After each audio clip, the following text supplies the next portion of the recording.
वालेकुम की हाल जे मेरे भैन भराओ। अज साडी टफ ड्यूटी फिर शुरू हो गई। साडा निकलिया जे बुरका बाहर ते उत्तों आ गए जे पैसे ते नाल ही फिर असी रख दिता जे स्कॉलर क्योंकि असी जा रहे हैं बाजार।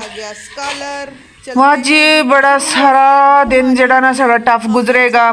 साडे नाल जुड़े रहना, आखिर तक मेरी वीडियो देखना, फुल वॉच करना, थोड़ी मेहरबानी होएगी। लो जी इत्थे साडी सारियां चीज़ां आ गई ने। असी हुण करदे हां जी तैयारी, बाया शाया पहनते हैं तो चलते हैं बाजार। कपड़े पिको करवाने ने, पहले जावांगे पिको वाली दुकान पे, उस तो बाद बाजार। बाजार दे विच मैनूं जरा मोबाइल चकना ज़्यादा अच्छा नहीं लगता ते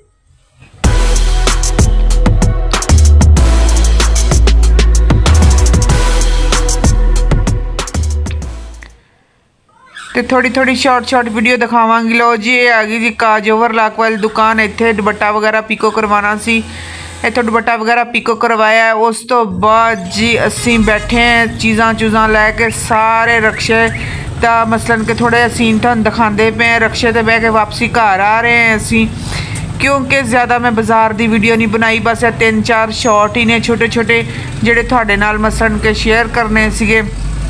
इस रोड ते इन्ना रश हुंदा ना, हद तो ज़्यादा रश हुंदा है। लो जी इत्थे असी रक्शे तो लथे हैं, घर पहुँचे हैं। तोड़ा समान दा भर के साग, पालक, आलू, प्याज, ये वो। मूलियां भी मैं ले लियां ने, मूलियां दा मैं बनाने ने जी पराठे। इत्थे लिया जी मैं एक चॉपर, क्योंकि मैनू चॉपर की बहुत ज़्यादा जरूरत सी। अगों सर्दियाँ आ चलियां ते अंडा भी फेंटना हुंदा है ते वो भी इहदे च फेंटिया जांदा है ते इहदे च प्याज, लसन, अदरक, ये वो। भाभी ने मेरे को मंगवाए सी जी बाउल, क्योंकि स्टोर ते लड़कियां वास्ते जांदा है खाना, ते खाना भेजने वास्ते फिर काफ़ी परेशानी हुंदी है। बाउल वगैरह जिन्ने भी लवो उन्हां वास्ते थोड़े ने, क्योंकि उन्हां दे मुंडे गुआच गूच दिंदे ने। ते इत्थे दुध साडा उबलिया नहीं सी हैगा, गैस ने सानू काफ़ी परेशान किया है। मैं उबलण वास्ते रख दिता। इत्थे लिया जी मैं चिकन दे मैं बनाने ने जी पीसिस, मुर्ग पीस ब्रोस्ट। ठीक हो गया। यह थोड़े नाल रेसिपी शेयर की जाएगी। यह मैं लैके आई इन, फिलहाल रखांगे फ्रिज दे विच, क्योंकि अज कोई गुंजाइश नहीं है किसी किस्म की भी कि मैं कोई ऐसा वैसा काम कर सका। सालन वगैरह पे हुए ने, वही इस्तेमाल करांगे। फिलहाल लसन मैं ले लिया सी आधा किलो। अदरक लसन का पेस्ट बना के रख दईदा। मुबीन नूं इत्थे स्यापा पिया होया कि कोई चीज़ खाण वास्ते मिल जाए। मैं कहा तू चल पहले मामू दे घर चिकन दे के आ, क्योंकि मैं उन्हों का भी चिकन नाल ही ले आई सी, नाल उन्हों दे बाउल का सैट। मैं कहा चल तू दे के आ पुत्तर। इत्थे मैं देसी गुड़ लिया है तकरीबन 2.5 किलो, क्योंकि चाय जिहड़ी असीं गुड़ वाली इस्तेमाल करते हैं जी। मेरे वीर ते वीर ने तुहानूं भी बड़ी चंगी लगदी होगी ना सर्दियां च गुड़ वाली चाह। तो मैं तो सारा सर्दियां गुड़ वाली चाह पीनी हैगी है, मैनू नहीं चंगी लगती हैगी चीनी वाली चाह। तो वैसे भी चीनी जी ना बड़ी मसलन के ना अजीब जी लगती हैगी सर्दियां मैनू। तो लो जी इत्थे असीं हुण जिहड़े आलू प्याज लैके आए उन्हां दी सैटिंग शुरू कर दी है। मैं प्याज भी बहुत सारे ले ले सी, क्योंकि इत्थे देखो जी नखरे देखो, इनू ना हो रही है जलन हो रही है गले दे विच, कोई खट्टा डकार आ गया, इनू बदहजमे हुंदे ने। तो इनू मैं कहा चल थोड़ा जिहा गुड़ खा के चल मामू वाल। तो इत्थे प्याज प्यूज मैं कहा सारे पा दिए जी टोकरियां दे विच, संभाल लईए। घर दे काम जिहड़े तुहानूं महीने दे शुरू दे जिहड़े दिन हुंदे ने मेरे वास्ते बड़े टफ हुंदे ने, क्योंकि सारे घर दा मैं राशन चीज़ां हर चीज़ पूरी करनी हुंदी है। तो इस वास्ते फिर ना जिहड़े पहले महीने दे पहले दिन हुंदे ने ना, मैनू चीज़ां पूरा करदियां करांदियां टाइम लग जांदा है। मैं कहा लो जी साग ले आए असीं ते साग बनाने हैं। साग नूं कटिंग शटिंग करते हैं ते नाल फिर जी बनाना है इंदे देसी घ्यो। तो मैं बना के रखिया होया सीगा, ते इधरों साग सूग बनाया ते इधरों मुंडे आ गए राशन लैके स्टोर तो। हत्थ भी मेरी नूंह दा विचारी दा जख्मी हो गया, थोड़ा जिहा कट लग गया। तो इत्थे हुण ना सारा समान समून जिहड़ा आपां पांदे हैं इन्हां दे विच डब्बियां च आयल की ये वो, क्योंकि हर चीज़ सैटिंग नाल ही अच्छी लगती है। तो जिहड़ी घरेलू औरत हुंदी अपने घर नूं अपने किचन नूं बड़े अच्छे तरीके दे नाल सैट करके रखदी है। तो लो जी इत्थे डब्बे नूं पे खोल दे, डब्बा खोल के कढ़दे हैं जिहदे विचों समान, ताकि विचों समान कढ़ के ते इनू ना सैट किया जाए अपनी अपनी जगह दे उत्ते। काफ़ी मसलन कि आज थकावट, बहुत ज़्यादा थकावट, बहुत ही ज़्यादा थकावट हुई है क्योंकि सुबह 11 बजे साड़ी टफ रूटीन अज की जो शुरू हुई, सुबह की शुरू हुई असी 11 बजे, क्योंकि 11 तो की सुबह मैं बल्कि 5 बजे उठी, 5 बजे तो बल्कि मैं नमाज पढ़ी, 4:30 का टाइम से 4:30 बजे मैं उठी। पहले उठ के मैं वजू करके ते अंदर आके बैठ गई, फिर अजाना का इंतज़ार करन लग पई।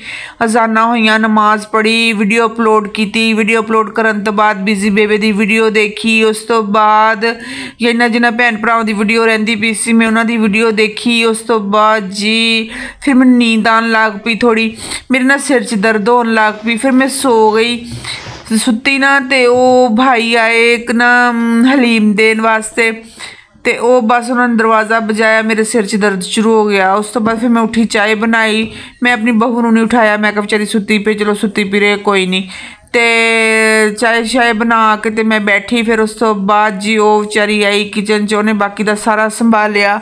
उस तो बाद जी असीं कहा भी चलो जी अज राशन वगैरह लैना है, घर के काम शम निबेड़ने हैगे ने। ते फिर उस तो बाद मुबीन दे शूज़ वगैरह लैन वाले सीगे, सर्दियाँ आ गई ने, तुहानूं पता है शूज़ स्कूल वास्ते भी ते घर पहनन वास्ते भी ते जरूरी सीगे। ए मिर्चां बड़ियां तेज़ ने जी, मिर्चां इन्नियां तेज़ ने तुहानूं मैं की दसां, जिवें असीं दा पैकेट खोलदे ना सानूं ते छिकान पैन लग पैंदियां ही ने, जिवें कोई दुश्मन होवे साडी। लो जी दुश्मन असीं डब्बे च पा दिते ने बंद कर दिते ने, ते इनू हुण डब्बे में रखदे हैं जी एक पासे। तुहानूं मैं की दसदी पई सी, हाँ जी सर्दियां आ गईयां ते जुत्तियां शुत्तियां लैनियां सी, कोई कम शम जेह्ड़े हुंदे ने बंदा नबेड़ लैंदा नाल दी नाल।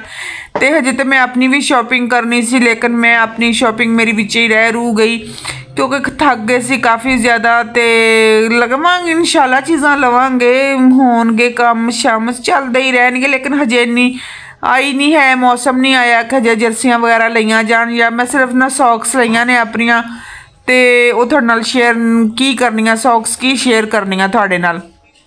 बहरहाल घरां दे काम ने तो मुकदे नहीं रहिंदे, साग भी कट छट के रख लिया क्योंकि सुबह उठ के ना साग मैं पकाना है। साड़ी तो गैस चली जाती है ना, इस टाइम तो हुण मैं साग नहीं पका सकती, अद्धी रात हो चली है तो अद्धी रात नूं साग थोड़ी पकना है। तो बहरहाल यह साग कट कुट के रख दिता है, बाकी समान वगैरह राशन वगैरह डाल रहे हैं डब्बे दे विच। ते तुसीं जेह्ड़े भैन भरा मेरी वीडियो देखदे पिओ, कित्थों देखदे पिओ, कोई कमेंट शमेंट कर दो, कोई गल्लां शल्लां करो मेरे नाल। ते इंशाल्लाह अज मैं लाइव आना सी, 12 बजे मैं नहीं आई, लेकिन शाम नूं मैं ज्वाइन किया सी। ते जेह्ड़े भैन भरावां ने मैनूं ज्वाइन किया बहुत बहुत शुक्रिया उन्हां दा। हुरैन फातिमा सी मेरे नाल, होम किचन हैक्स नाल, फिर विकास बेटा, माशाल्लाह माशाल्लाह इन्होंने मैनू काफ़ी मतलब सपोर्ट की, ज्वाइन किया, इन्हों की बहुत बहुत मेहरबानी। तो जेड़े जेड़े इस टाइम मेरी वीडियो देख रहे हैं उन्होंने भी बहुत बहुत शुक्रिया, बहुत बहुत मेहरबानी। तो जेड़े नवे आए ने मेरी वीडियो ते, जेड़े भैन भरा नवे आए ने उन्होंने भी मसलन कि शुक्रिया अदा करदी हैं कि उन्होंने ना अपना कीमती वक्त कढ़िया मेरी वीडियो देखने वास्ते। तो इंशाल्लाह बहुत अच्छी अच्छी वीडियो बनाई जावांगे। अज तो बस गल्लां बातां हुंदियां पियां ने तुहाडे नाल। तो जेड़े कोई नवे मेरी वीडियो देखते पे ने प्लीज़ लाइक कर देन, शेयर कर देन, सबसक्राइब कर देन। बड़ियां अच्छियां वीडियो होंदियां, तुसीं मेरियां पिछलियां वीडियो जाके देखो, बहुत अच्छियां वीडियो बनाईयां होईयां ने मैं। तो असी बहुत मेहनत नाल वीडियो बनाने, बहुत मसलन कि तुहाडी सपोर्ट की बड़ी जरूरत हैगी है। अगर थोड़ी भैन भरा की किसी की सपोर्ट नहीं होएगी तो किवें अगे साड़ा चैनल ग्रो करेगा। मैं हर वीडियो च यही कहनी है, हर वीडियो च भी तो मैं बकायदगी नाल उन्हां भैन भरावां सारियां दी वीडियो देखदी हां जिन्हां दे कमेंट आए हुंदे ने, क्योंकि हर बंदा अज मेहनत कर रहा है। अगर असीं एक दूसरे की सपोर्ट नहीं करांगे तो साड़ा चैनल जिहड़ा अगे नहीं वधेगा। ठीक है, तो तुसीं सारे जाने ना रल मिल के एक दूसरे की वीडियो देखो, असीं भी सारे रल मिल के एक दूसरे की वीडियो देखिए। किसी जे प्ले लिस्ट जिन्हें नहीं बनाई वो प्ले लिस्ट बनान, फिर अपनी दसन कि साड़ी प्ले लिस्ट बन चुकी है। तो इंशाल्लाह एक दूसरे को ज्वाइन करांगे, एक दूसरे की वीडियो देखांगे, तो इंशाल्लाह साड़ा वॉच टाइम कंप्लीट हो जाएगा। अच्छा, मैनू ये नहीं समझ आती है कि काफ़ी सारे लोग कहते हैं कि अगर 1 साल तो अंदर टाइम पूरा ना होया, वॉच टाइम पूरा ना होया तो थोड़े जेड़े पिछले जिन्ना भी वॉच टाइम होएगा ना वो 0 हो जाएगा। अच्छा, अगर किसी भैन भरा नूं पता है ਕਿ ਜਿਹੜੇ 2-2 ਸਾਲਾਂ ਬਾਅਦ ਜਿਨ੍ਹਾਂ ਦਾ ਕੰਪਲੀਟ ਹੁੰਦੇ ਨੇ ਉਹਨਾਂ ਦਾ ਕੀ ਬਣਦਾ ਹੈ? ਕਿਆ ਉਹ ਉਹਨਾਂ ਦਾ ਵਾਚ ਟਾਈਮ ਖ਼ਤਮ ਹੋ ਜਾਂਦਾ? ਮੈਨੂੰ ਅਗਰ ਕਿਸੇ ਭੈਣ ਭਰਾ ਨੂੰ ਪਤਾ ਹੈ ਤਾਂ ਮੈਨੂੰ ਜ਼ਰਾ ਦੱਸੋ ਕਿ ਅਗਰ ਸਾਡਾ 1 ਸਾਲ 'ਚ ਵਾਚ ਟਾਈਮ ਪੂਰਾ ਨਹੀਂ ਹੁੰਦਾ ਤੇ ਸਾਡੀ ਸਾਰੀ ਸਾਲ ਦੀ ਮਿਹਨਤ ਜ਼ਾਇਆ ਹੋ ਜਾਏਗੀ, ਜਾਂ ਅਸੀਂ ਆਪਣਾ ਕੰਮ ਕੰਟੀਨਿਊ ਰੱਖੀਏ ਤੇ ਸਾਡਾ ਮਸਲਨ ਕਿ ਚੈਨਲ ਮੋਨੋਟਾਈਜ਼ ਹੋ ਜਾਏਗਾ ਜਾਂ ਸਾਡੇ ਵਿਊਜ਼ ਵਾਪਸ ਆ ਜਾਣਗੇ। ਕਿਸੇ ਭੈਣ ਭਰਾ ਨੂੰ ਪਤਾ ਹੈਗਾ ਤਾਂ ਜ਼ਰਾ ਤਫਸੀਲ ਨਾਲ ਪਲੀਜ਼ ਮੈਨੂੰ ਦੱਸ ਦੇਣ। ਤੇ ਇੱਥੇ ਜੀ ਮੈਦਾ ਮੈਂ ਲੈ ਕੇ ਆਈ ਸੀ ਕਿਉਂਕਿ ਮੈਂ ਦੁਬਾਰਾ ਤੋਂ ਫਿਰ ਇੱਕ ਕੇਕ ਬਣਾਉਣਾ ਹੈ। ਪਿਛਲੀ ਵੀਡੀਓਜ਼ ਤੁਹਾਨੂੰ ਮੈਂ ਦਿਖਾਇਆ ਸੀ ਨਾ ਕਿ ਮੈਂ ਕੇਕ ਬਣਾਇਆ ਸੀ।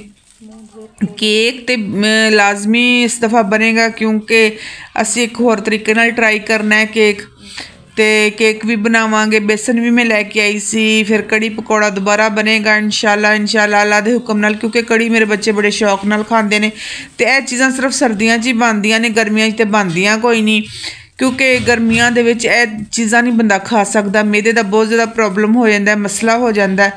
ਤੇ ਮਕਰੂਨੀ ਵੀ ਲੈ ਕੇ ਆਈ ਸੀ ਮੈਂ। ਫਿਰ ਨਾ ਬੱਚੇ ਕਹਿੰਦੇ ਨੇ ਕਿ ਅੰਮੀ ਜੀ ਬਣਾ ਕੇ ਦੇਵੋ, ਤੇ ਮੈਂ ਕਿਹਾ ਚਲੋ ਠੀਕ ਹੈ ਬੇਟਾ, ਚੀਜ਼ਾਂ ਵਗੈਰਾ ਪਈਆਂ ਹੋਈਆਂ ਨੇ ਤੁਹਾਡੇ ਸਾਹਮਣੇ, ਜੋ ਲੈ ਕੇ ਆਏ ਤੁਹਾਡੇ ਕੋਲੋਂ ਕੁਛ ਵੀ ਲੁਕਿਆ ਛੁਪਿਆ ਨਹੀਂ ਹੁੰਦਾ ਭੈਣ ਭਰਾਵਾਂ ਕੋਲੋਂ, ਠੀਕ ਹੈ। ਤੇ ਤੁਸੀਂ ਹੁਣ ਨਾ ਪਲੀਜ਼ ਲਾਈਕ ਕਰ ਦੇਣਾ, ਸ਼ੇਅਰ ਕਰ ਦੇਣਾ, ਸਬਸਕ੍ਰਾਈਬ ਕਰ ਦੇਣਾ। ਅੱਲਾ ਹਾਫਿਜ਼।